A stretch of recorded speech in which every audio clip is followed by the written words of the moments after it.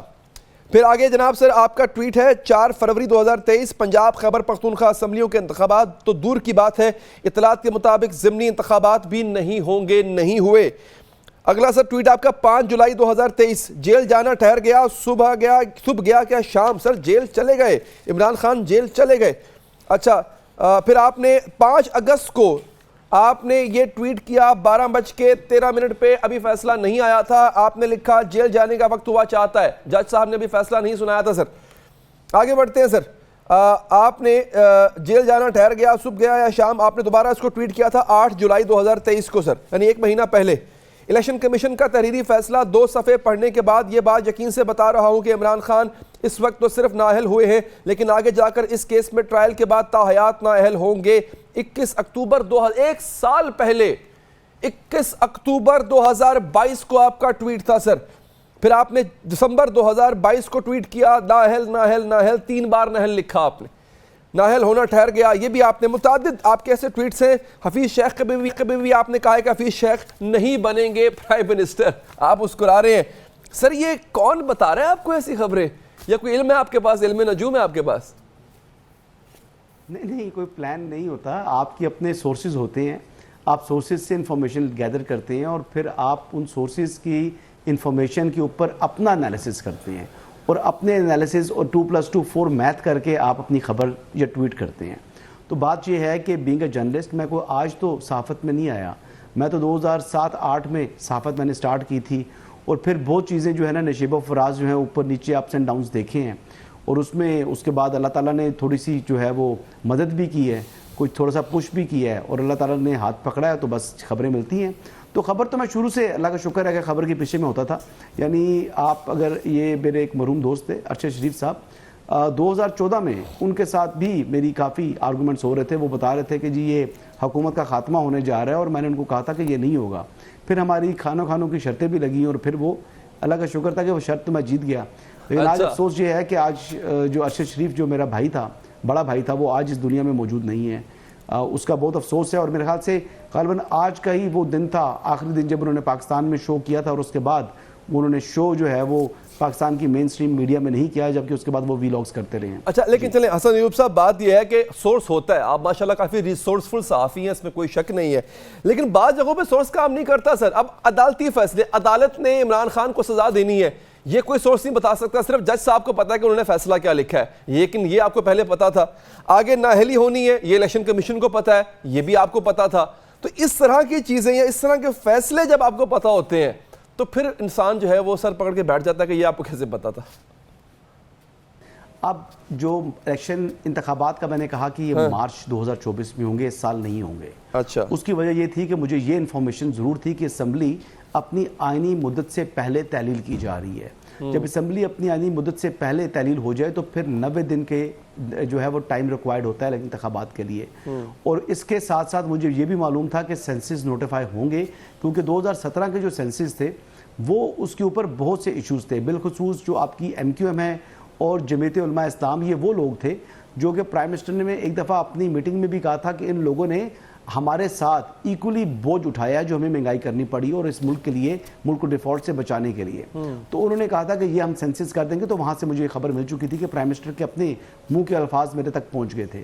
تو obviously it's not a rocket science کہ آپ نے اگر ڈی لمیٹیشن کرنی ہے, سینسس نوٹیفائی کرنے ہیں, تو اس کے 4 ماہ ریکوائرڈ ہیں, اور پھر 90 دن انتخابات کے, تو یہ تو اب دیکھیں نا 6-7 ماہ کا وقت ہو جاتا ہے. تو اسی اعتبار سے ہی یہ مارچ میں انتخابات, میں نے اس لیے کہا تھا کہ مارچ میں سینٹ کے بھی انتخابات ہیں, تو اوبویسلی سینٹ کے انتخابات سے پہلے قومی اسمبلی کا بھی انتخاب انہوں نے جو ہے مکمل کرنا ہے. تو انتخابات تو ہونے ہیں. یہ جو ابھی بے یقینی کی صورتحال ہے نا کہ یہ کیئر ٹیکر سیٹ اپ آ رہا ہے, یہ کتنا لمبا چلے گا, یہ انتخابات نہیں ہوں گے, یہ میں آج آپ کو بتا رہا ہوں, آپ کے چینل کی جو ہے اوپر آن ایئر بات کر رہا ہوں کہ انتخابات 100% انشاءاللہ ہونے جا رہے ہیں. کوئی ایسی بے یقینی کی صورتحال نہیں. اچھا حسن صاحب, 2022 میں آپ کو کیسے پتا تھا کہ عمران خان نااہل ہوں گے, گرفتار ہوں گے؟ وہ تو ان کا کیس اس قسم کا بڑا اوبویس سا تھا. جب توشہ خانہ کیس کے اندر آپ نے اپنے جولری آئٹمز کو آپ نل کر رہے ہیں, پھر جب آپ جو ہے گھڑی لیتے ہیں اور گھڑی کی آپ فروخت کے حوالے سے اتنے آپ کی جو ہے وہ جو کیا کہتے ہیں کنٹرڈکشنز آ چکی تھی کہ آپ کو صاف دکھائی دے رہا تھا. توشہ خانہ کیس تو ابھی آپ لوگوں نے فالو کرنا شروع کیا نا, تو ہم لوگ تو اس کو بہت عرصے سے فالو کر رہے ہیں. یہ تو الیکشن کمیشن میں جب پہلی مرتبہ وسل بلو ہوئی تھی, یعنی جب آپ کو اسپیکر نے ریفرنس بھیجا تھا, تو میں تب سے مختلف ٹیلی ویژن پروگرامز کے اندر بول رہا ہوں کہ اس کیس کے اندر جو ہے وہ یہ عمران خان صاحب کی سیاسی قبر بننے جا رہی ہے. تو یہ تو آپ نے اگر کورٹ رپورٹنگ کی ہو اور آپ کو ایک کانسیکوینس کا پتہ ہو کہ جو یہ بندہ ایکشن کر چکا ہے اس کا کانسیکوینس کیا ہوگا, تو وہ تو کوئی زیادہ پریڈکٹ کرنا مشکل بات نہیں ہے. جہاں تک آپ مجھے کہہ رہے ہیں کہ شاید مجھے کوئی فیڈ کر رہا ہے, تو بھائی جو فیڈ کرتے ہیں یہ تو اتنا مستقبل کے جو حالات ہوتے ہیں نا وہ اللہ تعالیٰ کو پتہ ہے کل کس کی بادشاہی ہے, یہ اللہ کو معلوم ہے. ہم تو اپنا انالیسس کرتے ہیں, 2+2 4 میتھ ہوتا ہے, پلس کچھ ایکسپیرینس ہے اور کچھ جو ایسے جو لیگل مائنڈز ہیں جن کے ساتھ میری گفتگو ہوتی ہے جہاں سے مجھے بھی سیکھنے کا بہت موقع ملتا ہے. تو میں سارا دن سپریم کورٹ میں ہوتا ہوں اور اگر وہاں پر بھی آپ دیکھیں تو پاکستان کے ٹاپ کے لائرز آتے ہیں, ان سے بھی ہم یہ ڈسکس کرتے ہیں کہ یہ جو ایکشن ہے اس کا کانسیکوینس کیا ہوگا. تو وہ کانسیکوینس تو معلوم تھا مجھے. ایوب صاحب سے ہم نے پوچھا تھا اگلا وزیر اعظم کون ہوگا, عبوری حکومت کس کی ہوگی, عبوری وزیر اعظم کون ہوگا, کون سی جماعت رول کرے گی. سر کیا پیش گوئی ہے آپ کی؟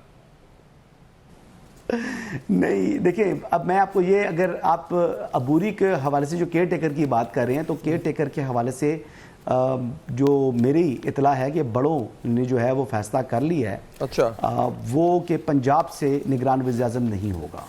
تو جب آپ پنجاب سے مائنس کر دیتے ہیں پنجاب والے نام, گو کہ میری جو سورسز ہیں کہ بڑوں نے بڑا غور کیا کہ پنجاب میں ایک آدمی ایسا تھا جو نگران وزیر اعظم کے لیے سب کی یعنی من پسند شخصیت تھی, لیکن اس کے باوجود اس من پسند شخصیت کو اس لیے اس میں کنسیڈر نہیں کیا جا رہا کہ ان کو وزیر اعظم نہیں بنایا جا رہا کہ ان کا جو تعلق ہے وہ پنجاب سے ہے. تو یہ آپ کو میں بتا سکتا ہوں کہ آئندہ جو انتخابات کے بعد جو وزیر اعظم جو بھی ہوگا اس کا تعلق پنجاب سے ہوگا, سندھ سے نہیں ہوگا. جو یہ بلاول بھٹو زرداری صاحب کے بارے میں کہہ رہے ہیں کہ ان کو پرائم منسٹرشپ جو ہے وہ دی جائے گی بائی ڈیزائن, جو کہ کئی لوگ پلان بتاتے ہیں کہ یہ پلان ہے, تو ایسی بات نہیں ہے. ویسے تو انتخابات ہوں گے اور پھر دیکھتے ہیں کہ کون جیتتا ہے کون ہارتا ہے. یہ تو آنے والا وقت اللہ ہی بہتر جانتا ہے کہ کس پر پاکستان کے جو عوام ہے وہ اپنے اعتماد کا اظہار کرتے ہیں. لیکن بظاہر مجھے اگلا وزیر اعظم جو ہے وہ پنجاب سے آتا دکھائی دے رہا ہے, اور یہی وجہ ہے کہ نگران وزیر اعظم پنجاب سے نہیں ہوگا. اچھا, تو یہ بڑے کون ہیں حسن ایوب صاحب؟ یہ راجہ ریاض اور شہباز شریف ہیں بڑے سر. اگر یہ بڑے ہیں سر تو ان کی ابھی تک مشاورت شروع نہیں ہوئی ہے, تو اب آپ کو کیسے پتا چلا پنجاب کے حوالے سے آپ کو کیسے پتا کہ پنجاب کا فیصلہ تو ابھی ہونا ہے سر؟ سر آپ کو کیا لگتا ہے یہ جو سیاسی آپ ٹی وی پر خبریں چلتے ہوئے دیکھتے ہیں, معذرت کے ساتھ آپ ٹی وی پر جو خبریں چلتے دیکھ رہے ہوتے ہیں, یہ آج میٹنگ ہوگی, آج اجلاس ہو گیا, آپ کو کیا معلوم کہ کتنے اجلاس ہو رہے ہوتے ہیں, پس پردہ کتنی گفتگو ہو رہی ہوتی ہے, کیا کیا کچھ نہیں ہو رہا ہوتا. یہ پاکستان کی تاریخ اگر سیاسی اٹھا کے دیکھیں وہی بات ہے نا. پرابلم یہ ہے کہ ہم اسی چیز کو تسلیم کرتے ہیں جس کو ہماری آنکھیں دیکھ رہی ہوں, یا ہم ٹی وی پر ویژولز چلتے ہوئے دیکھ رہے ہوں. بہت سی ایسی میٹنگز ہوتی ہیں جو رپورٹ ہی نہیں ہوتی, بہت سے ایسے اجلاس ہوتے ہیں جن کا آپ کو مجھے علم ہی نہیں ہوتا, وہ بعد میں پتہ لگتا ہے جی فلاں جگہ ملاقات ہوئی تھی تھرڈ پرسن کی طرف. ٹھیک ہے, ان نون بندے کے گھر جو ہے وہ 2 بڑے بیٹھ جاتے ہیں, 3 بڑے بیٹھ جاتے ہیں, بیٹھ کے ملاقات کر لیتے ہیں, نہ ان کے ساتھ سٹاف ہوتا ہے نہ کوئی چیز ہوتی ہے, آپس میں بیٹھ کے جو مشاورت کر کے معاملات طے ہو چکے ہوتے ہیں. تو یہاں پر جو ہے وہ یعنی فزیکلی بیٹھنا بھی نہیں, آج کل تو ورچولی بھی آپ بیٹھ کر ایک دوسرے سے مشاورت کر لیتے ہیں, یا بیچ میں اپنے کسی بندوں کے تھرو مشاورت کر لیتے ہیں. تو یہ ڈیسیجن جو ہے یہ میں آپ کو بتا رہا ہوں کہ یہ former prime minister Nawaz Sharif جو ہے, اگر کہہ دیں کہ اس میں اگر جس کا سب سے بھاری ووٹ ہے, جس کی سب سے زیادہ منشا چل رہی ہے, ان کا نام سابق وزیر اعظم نواز شریف ہے. اچھا, عمران خان کا بتا دیں سر, عمران خان کا کیا ہوگا؟ عمران خان صاحب کے جو وکلا نے ان کو مروایا ہے, ان کا جو توشہ خانہ کیس تھا اس کے اندر انہوں نے کوئی ڈیفنس نہیں لیا. اس میں جو عمران خان صاحب کے وکلا تھے انہوں نے اس کیس کو سیاسی انداز میں لڑا, اس کو لیگل نہیں لڑا. انہوں نے کوئی اپنے جو ایکسپرٹ وٹنسز نہیں دیے, انہوں نے اس کے اندر کوئی جو عدالتی جو ہے نظیریں یا فیصلے جو کیس لاز جو ہیں وہ پروڈیوس نہیں کیے اپنے حق میں. اور جو فارم بی کے حوالے سے ڈیکلیریشن کا معاملہ تھا تو وہ بڑا obvious ہے کہ جب آپ اس کو نل کر رہے ہیں جیولری آئٹم کو تو وہ پھر اس کا کانسیکوینس ہوتا ہے, وہ پھر آپ کو جو ہے اس کو بھگتنا پڑتا ہے. تو یہ چیزیں تو انہوں نے ایکوائر کی تھی توشہ خانہ سے, لیکن توشہ خانہ سے چیزیں ایکوائر کرنے کے بعد ان کو اپنے گوشواروں میں ظاہر نہیں کیا, بالخصوص 2018 والے میں اور 2019 والے میں. تو پھر اس کا کانسیکوینس تو یہی تھا کہ انہوں نے جو ہے وہ کنوکٹ ہونا تھا. اور ابھی بھی کنوکشن کے بعد اب جو اپیل میں جو غلطی کر رہے ہیں چیئرمین تحریک انصاف کی جو لیگل ٹیم ہے, وہ ایک یہ ہے کہ یا ایک یا میکسیمم 2 وکیل ہونے چاہیے. یہاں پر جو ہے وہ آدھا درجن کے قریب وکلا کی ٹیم جو ہے وہ آ گئی ہے. تو جب 1 یا 2 بندوں کو پتا ہوتا ہے کہ ذمہ داری ہماری ہے تو وہ ڈٹرمن ہو کے کام کرتے ہیں. جب پتہ لگے کہ یہاں پر 6 وکیل ہیں, وہ ہم پنجابی میں کہتے ہیں نا کہ 2 ملاؤں میں جو ہے وہ مرغی حرام ہوگی, تو وہی بات یہ ہے کہ جی وہ 2 اگر لوگ ہیں جنہوں نے اس کو حلال کرنا ہے, ایک کہے گا وہ کرے گا تو اس بیچ میں جو ہے اس کا کام جو ہے وہ خلاص ہو گیا, یعنی اس کو سلوٹر نہیں ہو سکی اسلامکلی. تو یہ پرانی بچپن سے سنتے ہوئے بات آ رہے ہیں, آئی ڈونٹ نو کس کا فیکچولی کیا بات ہے, بٹ ایون دین کہ یہی بات ہے کہ جب ایک بندے کی یا 2 بندوں کی ذمہ داری ہوتی ہے تو وہ ڈٹرمن ہو کے کام کرتے ہیں. جہاں پر جو ہے وہ کسی ایک نے رسپانسبلٹی لینی نہیں ہے, کولیکٹیو رسپانسبلٹی ہے, تو ہر بندہ جو ہے نا اس معاملے کو ایزی لے گا. تو بہتر یہ ہے کہ 1 یا 2 وکیل ہوں جو کہ کیس پر فوکس کریں, ان کی اپیل پر بھی اور ان کی بیل کے حوالے سے بھی. ٹھیک ہے حسن صاحب, بہت بہت شکریہ سر کہ آپ نے پروگرام نکالا. آگے بڑھتے ہیں ناظرین. وہی حالات ہیں فقیروں کے, دن پھرے ہیں فقط وزیروں کے.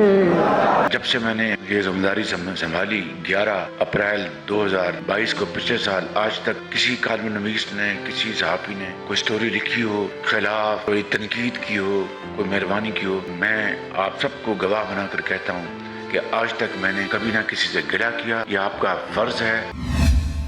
اس سے پہلے کہ آگے بڑھے ناظرین, ابھی تازہ خبر آئی ہے, الیکشن کمیشن نے پی ٹی آئی چیئرمین کو 5 سال کے لیے نااہل قرار دے دیا ہے. جی ہاں ناظرین, یہ اہم خبر ہم آپ تک پہنچا رہے ہیں.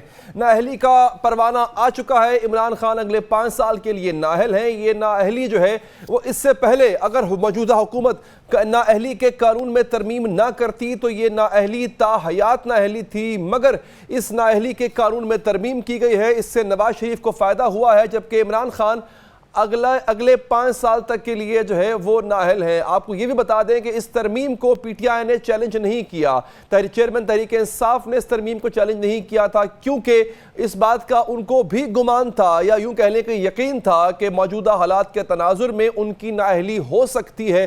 لہٰذا نااہلی کی جو عمر ہے, جو اس کی جو مدت ہے, اس کو کم سے کم رکھا جائے. تا حیات نااہلی کی بجائے 5 سال کی نااہلی ہوئی ہے. نئے قانون کے مطابق الیکشن کمیشن نے یہ پروانہ جاری کر دیا ہے. ناظرین, ہوتا یہ ہے کہ جب کوئی سرکاری عہدیدار یا پھر عوامی نمائندہ سزا یافتہ ہو جاتا ہے تو پھر وہ حق حکمرانی کھو بیٹھتا ہے, حق نمائندگی بھی کھو بیٹھتا ہے. وہ کسی بھی فورم پہ عوام کی نمائندگی نہیں کر سکتا, الیکشن کنٹیسٹ نہیں کر سکتا, اس کو نااہل قرار دے دیا جاتا ہے.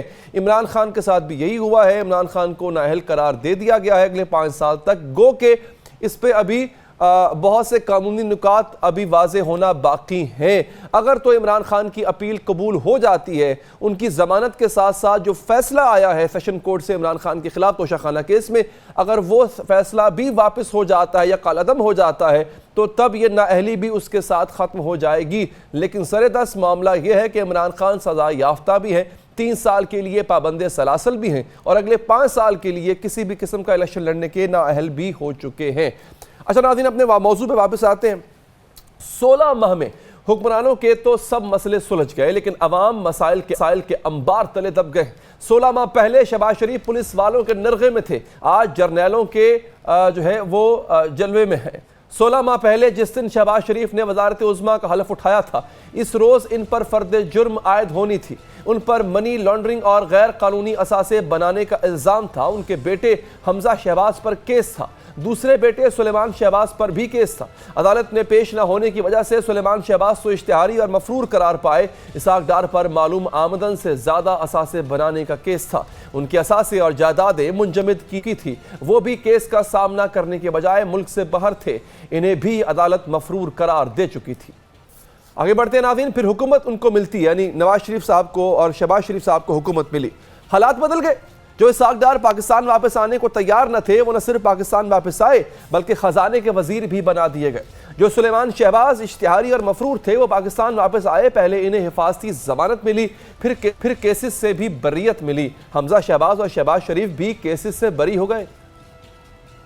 یعنی حکمرانوں نے اپنے سب مسائل ایک ایک کر کے حل کرا لیے، ان کے دن پھر گئے، لیکن عوام کے لیے حالات پہلے سے بھی زیادہ مشکل ہو گئے ہیں۔ ناظرین، 183 روپے والا ڈالر 300 کا ہو چکا ہے، 150 روپے لیٹر والا پیٹرول 273 روپے کا ہو چکا ہے، 400 یونٹ استعمال کرنے والوں کے لیے بھی بجلی کا یونٹ جو ہے وہ مہنگا ہو چکا ہے۔ ایک وقفہ لیں گے ناظرین، وقفے کے بعد حاضر ہوتے ہیں۔ محافظ بھی چوروں کے ساتھ مل گئے ہیں۔ ملک کے سب سے بڑے صوبے پنجاب کا دارالحکومت لاہور پولیس کے کچھ بدنام زمانہ افسروں کی سرپرستی میں جرائم کا گڑھ بن گیا ہے۔ لاہور میں جہاں جرائم کی شرح آسمان چھو رہی ہے، وہاں ان جرائم کے پیچھے کچھ باوردی چہرے بھی بے نقاب ہو رہے ہیں۔ خبروں کے مطابق لاہور پولیس نے اپنے پیٹی بند بھائی ڈی ایس پی اینٹی کار لفٹنگ سٹی ڈویژن عامر سلیم کو مسروقہ موٹر سائیکلوں سے بھرے ٹرک سمیت کر لیا ہے۔ ڈی ایس پی کے کار خاص مبارک علی بھی اپنے باس کے ساتھ پکڑے گئے۔ ذرائع کے مطابق D S P C I A Iqbal town Muhammad Ali Butt نے D S P Amir Saleem کو چوروں سے مل کر موٹر سائیکلیں فروخت کرنے کے الزام میں گرفتار کیا۔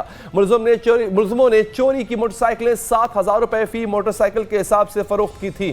یہ وہی عامر سلیم ہے جنہوں نے 3 اگست کو ماسٹر چابی سے موٹر سائیکلیں چوری کرنے والے گروہ کو گرفتار کر کے ان کے قبضے سے 16 لاکھ مالیت کی تریا موٹر سائیکلیں اور 4 رکشے برآمد کرنے کا دعویٰ کیا تھا، لیکن پھر خود ہی جرائم پیشہ نکلے۔ عامر سلیم لاہور پولیس کے پہلے پولیس افسر نہیں جو جرائم پیشہ نکلے ہیں۔ اس سے پہلے ایس پی اینٹی کار لفٹنگ آفتاب پھلروان بھی سنگین واردات میں ملوث پائے گئے تھے، جبکہ 5 پولیس اہلکار بھی 5 اہلکاروں کو بھی حراست میں لیا گیا۔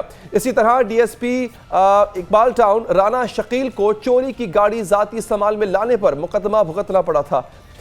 اسی طرح سی آئی اے سٹی کے سب انسپیکٹر کو بھی حراست میں لیا گیا۔ S H O civil lines کو رشوت ستانی پر پکڑا گیا، جبکہ انچارج انویسٹیگیشن شاد باغ کو بھی بچی جلانے کے الزام میں گرفتار کیا گیا تھا۔ لاہور پولیس کی تاریخ میں شہباز تتلہ کیس بھی اہم نوعیت کا ہے، جس میں ایس پی مفخر عدیل نے اپنے دوست اور سابق assistant advocate general Shahbaz Tatla کو بے دردی سے موت کے گھاٹ اتار دیا تھا۔ S S P Qamar Zaman نے ایسی حرکت و سکنات کے پیش نظر لاہور پولیس اور خاص کر سی آئی اے کو مچھلی منڈی قرار دیا۔ انہوں نے انکشاف کیا ہے کہ یہ لوگ صبح آ کر دکانیں کھولتے ہیں، دہاڑی لگاتے ہیں اور چلے جاتے ہیں۔ ناظرین، 5 اہلکار ایس ایس پی پھلروان نے 5 اہلکاروں کو گرفتار کیا تھا۔ میں یہاں اس کی وضاحت کرتا چلوں، اس کی تصحیح کرتا چلوں، وہ یہ لوگ ملوث سے، یہ 5 اہلکار جو ہیں۔ بات کریں گے شراز صاحب سے۔ شراز صاحب بتائیے گا، ہمارے نمائندے شراز صاحب بتائیے گا کہ اچھا چلیں وقت ختم ہو گیا۔ بہت بہت شکریہ ناظرین، آپ نے کے لیے وقت نکالا۔ اپنا خیال رکھیے، اللہ نے کے بعد۔